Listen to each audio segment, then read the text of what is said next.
അതുല്യ ഭർത്താവ് സതീഷിൽ നിന്ന് നേരിട്ടത് അതിക്രൂര പീഡനം.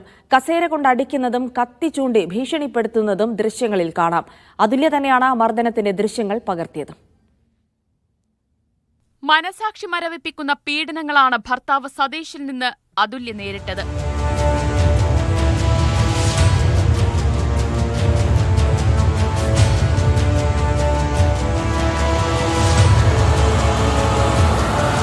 അതുല്യ ഒരിക്കലും ആത്മഹത്യ ചെയ്യില്ലെന്നും ക്രൂര ഉപദ്രവങ്ങളെക്കുറിച്ച് തന്നോട് പറഞ്ഞിരുന്നതായും അയൽവാസി ബേബി മീഡിയ വണ്ണിനോട് പറഞ്ഞു. മുമ്പ് ഇതിനേക്കാളും പീഡനങ്ങൾ നമ്മൾ അനുഭവിക്കേണ്ടതായിട്ടുണ്ട്. 17 വയസ്സ് ഞാൻ പിടിച്ചു വെച്ച് അടിച്ചതാ. അന്ന് തൊട്ടേ അനുഭവിക്കുന്നത്. നിങ്ങളോട് പറയാൻ വയ്യാത്ത സംഭവമുണ്ട്. ഫസ്റ്റ് നൈറ്റിൽ നടന്ന സംഭവങ്ങളല്ല, ആ സംഭവങ്ങൾ വരെ ആ കുഞ്ഞ് അന്ന് തൊട്ട് എൻ്റെ കൂടെ എല്ലാം ഷെയർ ചെയ്തിട്ടുണ്ടായിരുന്നു. മർദ്ദനമേറ്റപ്പോൾ പലപ്പോഴും അതുല്യ തന്നെ പോലീസിനെ വിളിച്ചിരുന്നു.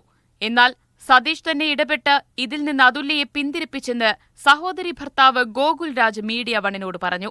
പോലീസിനെ കോൺടാക്ട് ചെയ്തെന്ന് അറിഞ്ഞപ്പോഴത്തേക്കും പുള്ളിക്കാരുടെ സ്വഭാവമെല്ലാം മാറി.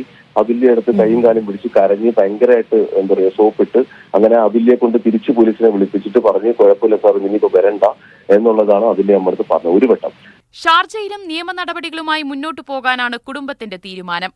മീഡിയ വൺ, കൊല്ലം.